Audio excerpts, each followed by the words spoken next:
प्राचीन समय की बात है, जब सृष्टि की रचना और ज्ञान के गूढ़ रहस्यों में लिपटा ब्रह्मा जी, सृष्टि के रचयिता, अपनी शक्ति और ज्ञान पर अत्यधिक गर्वित हो गए थे। उनके मन में एक अहंकार का बादल छा गया था और उन्होंने खुद को सर्वोच्च समझना शुरू कर दिया। इस अहंकार की गूंज धरती से लेकर आकाश तक फैल गई और अंततः यह भगवान शिव के कानों तक पहुंच गई। भगवान शिव, जिनकी शांति और संतुलन की छवि सृष्टि को संचालित करती थी, ने ठान लिया कि वे ब्रह्मा जी के इस गर्व को तोड़ेंगे। एक दिन जब ब्रह्मा जी अपने 5 सिरों के साथ आसमान में तैर रहे थे, शिव जी ने अपने अंदर की शक्ति को जागृत किया। अचानक भगवान शिव के मस्तक से एक भयानक रूप प्रकट हुआ, काल भैरव। काल भैरव, जिनका काला रंग का शरीर और भयानक नेत्र थे, त्रिशूल और खप्पर थामे एक अद्भुत डरावने रूप में प्रकट हुए।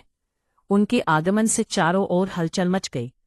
काल भैरव ने अपनी शक्ति से ब्रह्मा जी के 5वें सिर को काट दिया और इस कार्य ने ब्रह्मा जी के अहंकार को चूर चूर कर दिया। लेकिन इस कटाव के परिणाम स्वरूप काल भैरव पर ब्रह्महत्या का दोष लग गया।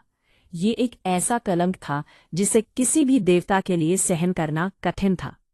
भगवान शिव ने उन्हें यह समझाया कि इस दोष से मुक्ति पाने का एक ही उपाय है, उन्हें पृथ्वी पर भ्रमण करना होगा और भिक्षा मांगकर जीवन यापन करना होगा। काल भैरव ने इस आदेश को स्वीकार किया और पृथ्वी पर भ्रमण करने लगे। उनके दिल में एक नई समझ और परिवर्तन की चाह थी। जब वे काशी, वाराणसी पहुंचे तो अचानक उनका खप्पर वहीं स्थिर हो गया। जैसे ही खप्पर रुक गया, काल भैरव को एहसास हुआ कि इस स्थान पर उन्हें ब्रह्महत्या के दोष से मुक्ति मिल गई है। भगवान शिव ने उन्हें वरदान दिया कि वे काशी के कोतवाल बनेंगे और उनकी अनुमति के बिना कोई भी व्यक्ति काशी में प्रवेश नहीं कर सकेगा। इस प्रकार काल भैरव को समय, काल का स्वामी, धर्म का रक्षक और न्याय का देवता माना जाने लगा।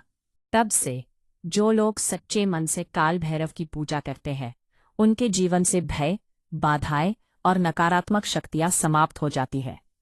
काल भैरव की कहानी न केवल एक संघर्ष की कहानी है, बल्कि ये अहंकार के गर्व को तोड़कर विनम्रता की ओर बढ़ने की प्रेरणा भी देती है।